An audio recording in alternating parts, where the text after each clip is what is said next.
तो अगर आप 170 प्लस जान चाहते हो तो मैं रिकमेंड करूंगा कि आप इन क्वेश्चंस को भी करो। अगर आप एक एमआर सर के स्टूडेंट हो तो आप अपना मॉड्यूल सॉल्व करने का टाइम स्किप कर सकते हो। आपको सारे के सारे क्वेश्चन जो आप लिखते हो नोट्स में वो नहीं लिखने हैं। भैया हम नोट्स तो बनाते हैं, साथ ही साथ हम लोग शॉर्ट नोट्स भी बनाते हैं। मैंने उनसे पूछा अच्छा बताओ मार्क्स कितने आते हैं आपके, तो बोलते हैं कि भैया मार्क्स तो हमारे 60-70 के आसपास आए। तो इनके तो वन शॉट्स आप बिल्कुल मत देखना, आप ट्राई करना कि इनकी डिटेल ही देखो। और ये ज्यादा चैप्टर्स नहीं है, बस 14 chapter. Hey champs, welcome back to another wonderful video. जैसा कि आप लोग मुझसे पूछते रहते हो कि भैया हमारा जो मैक्सिमम टाइम है ना वो फिजिक्स में चला जाता है, क्योंकि फिजिक्स हमारा वीक सब्जेक्ट है और हम लोग या तो उसके लेक्चर करने में रह जाते हैं और या फिर लेक्चर करने के बाद क्वेश्चन प्रैक्टिस में रह जाते हैं और हम लोग बाकी सब्जेक्ट को इक्वली टाइम नहीं दे पाते हैं। यही सेम डाउट मेरे मेंटरशिप ग्रुप में भी बच्चे मुझसे पूछते हैं जो भी मेरे टेस्ट सीरीज में जुड़े हुए हैं कि भैया हमारा जो मैक्सिमम टाइम है फिजिक्स में जा रहा है तो हम लोग क्या करें। क्या हम लोग क्रैश कोर्स ले लें फिजिक्स का, क्या हम लोग जो उसके वन शॉट्स वीडियो है फिजिक्स के जो उम्मीद सीरीज है यूट्यूब पे, क्या हम वो देख के अपना काम चला लें, टाइम बचा लें फिजिक्स से और बाकी सब्जेक्ट्स में टाइम इन्वेस्ट करें। तो आज की इस वीडियो में हम लोग इसी डाउट के बारे में बात कर रहे हैं। फिजिक्स में आप जिस जिस तरीके से अपना टाइम बचा सकते हो और उसको दूसरे सब्जेक्ट में इन्वेस्ट कर सकते हो, उन सारे तरीकों के बारे में हम लोग यहाँ बात करने वाले हैं।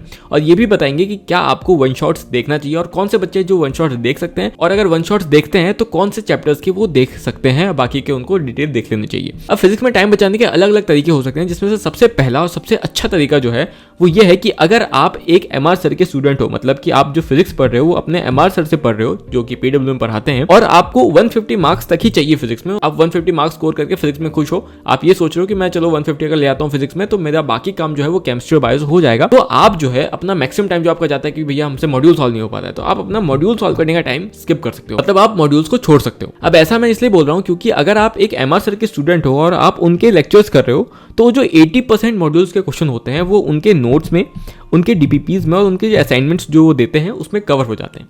और ये ट्राइड एंड टेस्टेड है, मेरे दोस्त ने किया हुआ है सॉल्व, मैंने खुद ऑब्जर्व किया है, और मेरी बहन भी है जो वो भी ये बताती है कि अगर आप उनके लेक्चर देखने के बाद मॉड्यूल्स करने जाओगे तो 80% क्वेश्चन देखे देखे मिलेंगे आपको। तो अगर आप उनसे पढ़ रहे हो तो आप अपना मॉड्यूल सॉल्व करने वाला टाइम अभी के लिए स्किप कर सकते हो और आप बहुत ज़्यादा टाइम अपना बचा पाओगे। अगर आप बस इतना कर लेते हो तो आप ऑलरेडी 150 मार्क्स तक पहुंच जाओगे। आपको करना क्या होगा कि जो ये करवा रहे हैं अपने नोट्स में, जितने क्वेश्चन करवा रहे हैं, जो डीपीपीज में क्वेश्चन दे रहे हैं, जो असाइनमेंट्स में क्वेश्चन दे रहे हैं, उनको आपको बार बार रिवाइज करना है। सारे रिवाइज नहीं करना है, जो आपसे नहीं बन रहे हैं या फिर जो इंपॉर्टेंट आपको पहली बार सॉल्व करते समय आपको लगा कि हाँ इसमें मेरे को डाउट आ रहा है या फिर मैंने इसमें गलती कर दी, तो उसको आपको रिवाइज करना है बार बार।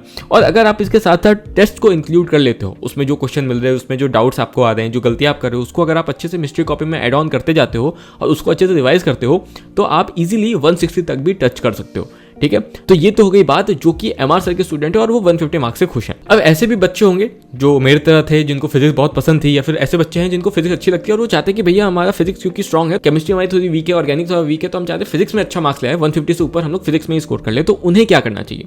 तो देखो, अगर आप 150 से ऊपर जाने का सोच रहे हो तो मैं आपको रिकमेंड करूंगा कि आप मॉड्यूल सॉल्व करो, क्योंकि मैंने भी किया था सॉल्व, और मॉड्यूल सॉल्व करने से बहुत ज़्यादा कॉन्फिडेंस मिलता है, स्पेशली वो 20% क्वेश्चन जो कि अच्छे क्वेश्चन होते हैं, जो कि आपका दिमाग खोलती है। अगर आप बात करोगे मॉड्यूल्स के बारे में तो मॉड्यूल्स में जनरली जो है आपको सबसे पहले चैप्टर्स के बीच में एग्जांपल्स देखने को मिलता है, इलस्ट्रेशंस देखने को मिलता है, ऑल्सो थ्योरी के बीच बीच में आपको क्वेश्चंस देखने को मिलती है।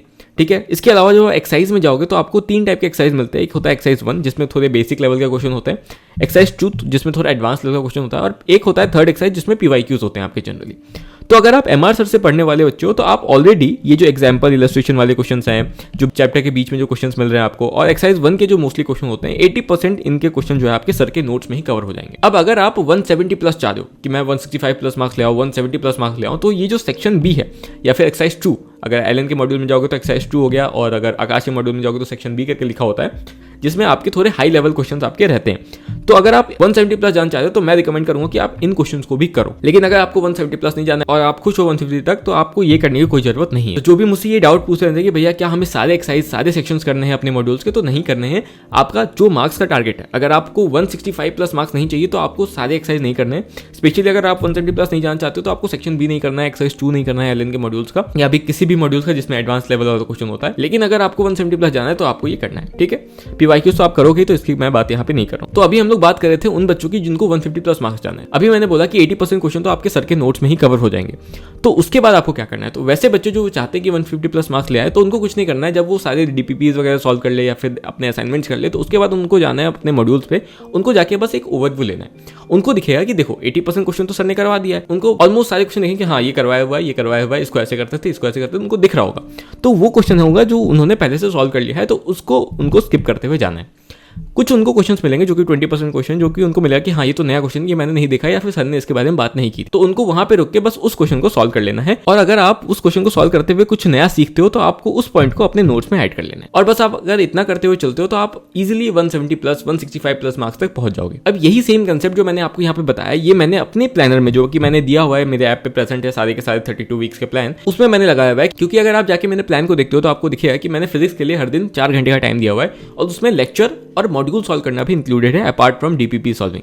ठीक है, अब बच्चे पूछते रहते हैं कि भैया आपने कैसे कर रखा है कि 4 घंटे में आपको दोनों करने हैं। तो देखो मैंने इसलिए इंक्लूड किया क्योंकि मैंने वहाँ पे एमआर सर के लेक्चर्स रिकमेंड किए हैं और उसमें 80% आपके जो मॉड्यूल के क्वेश्चन है तो वो कवर हो जाते हैं। तो आप किसी भी टॉपिक को, जो भी उस दिन टॉपिक चल रहा है, उसको अगर आप एमआर सर से पढ़ने के बाद जाते हो मॉड्यूल सॉल्व करने के लिए उसी दिन, तो आपको दिखेगा कि हाँ 80% ये जो क्वेश्चन है ये सर ने करवाया हुआ है, ये क्वेश्चन सर ने करवाया हुआ है, हाँ ये नया क्वेश्चन इसको मैं कर लेता हूँ। तो वैसे आपको बहुत कम ही क्वेश्चन मिलेंगे जो आपको वहाँ पे करना पड़ जाएगा, बाकी तो सारे के सारे आपके देखे हुए क्वेश्चन है उसको स्किप करके आप निकल जाओगे। इस तरीके से आप सेम डे पे मॉड्यूल्स को भी कवर करते हुए चल सकते हो। इसलिए मैंने उसको रिकमेंड किया था। जिन्हें नहीं पता है, जिनको प्लान के बारे में नहीं पता है, वो ऐप पे जाके उसको देख सकते हैं। ठीक है, अब आते हैं हम लोग दूसरे तरीके पे जिसको यूज करके आप अपना टाइम फिजिक्स से बचा सकते हो। अगर आप उस बच्चे में आ रहे हो कि जिसका टाइम क्वेश्चन लिखने में काफी ज्यादा टाइम निकल जाता है, नोट्स बनाने में, क्वेश्चन लिखने में, और इसलिए वो टाइम नहीं बचा पा रहे फिजिक्स से, तो आपके लिए एक एडवाइस मेरे पास है कि आपको सारे के सारे क्वेश्चन जो आप लिखते हो नोट में वो नहीं लिखने हैं।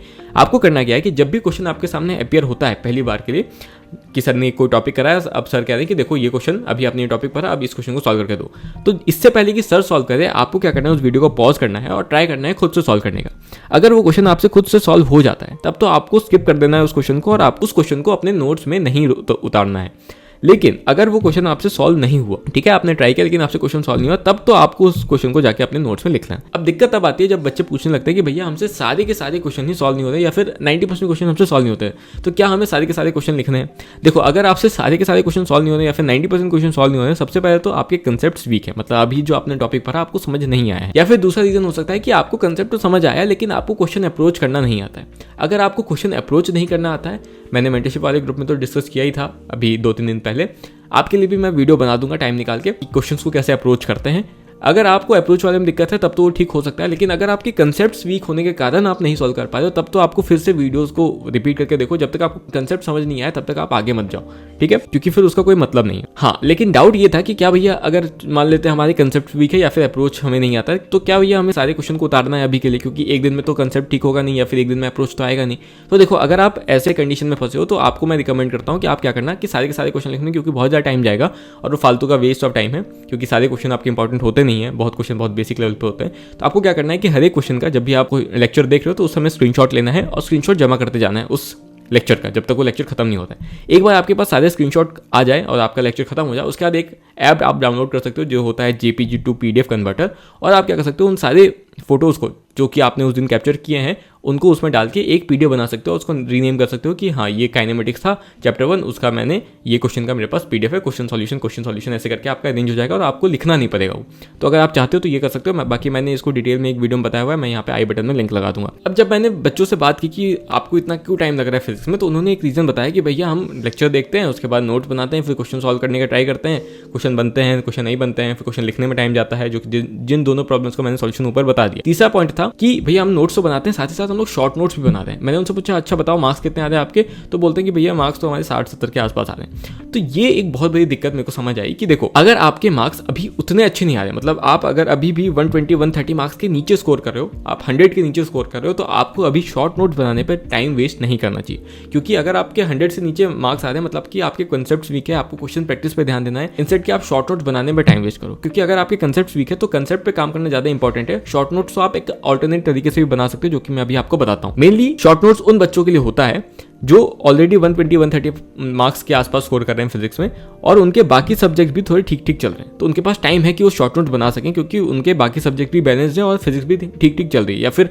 फिजिक्स चलो अच्छी है वो बना सकते हैं। कोई एक सब्जेक्ट ही वीक है उनका, 2 सब्जेक्ट उनका ठीक ठीक चल रहा है, तो वो शॉर्ट नोट बना सकते हैं, उनको उतना टाइम है उसको लगाने का, ठीक है, तभी वो बेनिफिशियल है। लेकिन अगर आपके पास ऐसा नहीं है, आप 100 के नीचे, तो आपको नहीं बनाना चाहिए। तो आपको क्या करना चाहिए उस समय? तो जैसा कि मैंने सबसे पहले आपको बताया कि आपको कंसेप्ट समझने पे और क्वेश्चन सॉल्विंग पे ज़्यादा फोकस करना चाहिए, ज़्यादा टाइम अपना देना चाहिए। और उसके बाद अगर आप चाहते हो कि नहीं भैया तो हम लोग रिवाइज कैसे करेंगे अगर हमारे पास शॉर्ट नोट्स नहीं होगा तो, ठीक है, तो उसके लिए मैं रिकमेंड करता हूँ कि आप लोग क्या करना है कि जब भी आप अपना नोट्स बना दो, डिटेल आपने नोट्स बनाया, ठीक है, उसके बाद आप जाओगे अपने डीपीपीज को सॉल्व करने, मॉड्यूल्स को सॉल्व करने या फिर पीवाई को सॉल्व करने, जो भी आप सॉल्व करते हो, तो सॉल्व करते समय आपको दिखेगा कि देखो आज मैंने ये लेक्चर किया, इस लेक्चर में ये टॉपिक पढ़ाया गया था, मोमेंट ऑफ इनर्शिया का टॉपिक मैंने पढ़ा आज अपने लेक्चर में, ठीक है। उसको पढ़ने के बाद जब मैं क्वेश्चन सॉल्व करने गया तो मैंने देखा कि सर ने आज के लेक्चर में 20 पॉइंट लिखा है, लेकिन जब मैं क्वेश्चन सॉल्व करने गया तो मेरे को दिखा कि इस 20 में से सिर्फ 10 पॉइंट या फिर 8 पॉइंट ही यूज हो रहे थे क्वेश्चन सॉल्व करने में, या फिर कुछ ही फॉर्मुला से जो बार बार यूज हो रहे थे। तो मैं क्या करूंगा, जब क्वेश्चन सॉल्व करते हुए मुझे जो कंसेप्ट मिलते जाएंगे उनको मैं हाईलाइट करते हुए जाऊंगा अपने नोट्स में।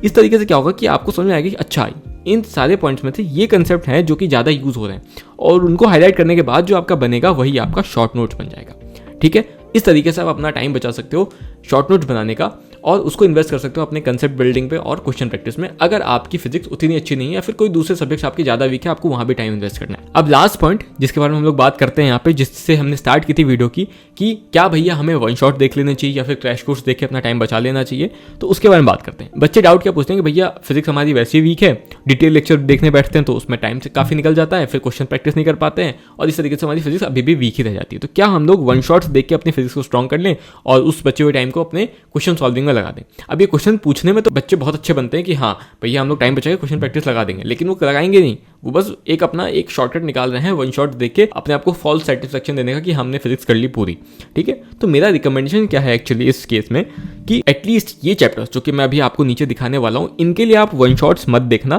क्योंकि ये ऐसे चैप्टर्स हैं जो कि काफ़ी हाई वेटेज रखते हैं आपके एग्जाम में, और इन्हीं चैप्टर्स में से आपके अच्छे क्वेश्चन बन के आते हैं आपके एग्जाम। तो अगर आप इन चैप्टर्स को पहली बार देखने जा रहे हो, पहली बार कंसेप्ट बनाने जा रहे हो, तो इनके तो वन शॉट्स आप बिल्कुल मत देखना, आप ट्राई करना कि इनकी डिटेल ही देखो। और ये ज़्यादा चैप्टर्स नहीं है, बस 14 चैप्टर्स हैं। तो कौन कौन से चैप्टर्स भैया हैं वो बता दो हमें। तो पहला चैप्टर आपका यूनिट एंड डायमेंशन, बहुत बेसिक चैप्टर लेकिन काफ़ी ज़्यादा यूज होने वाला चैप्टर है आपका। Motion in straight line, motion in plane, laws of motion, work by energy, rotation motion, gravitation, electric field, electric potential, current. ये आपके 12th वाले पहले 3 चैप्टर हो गए।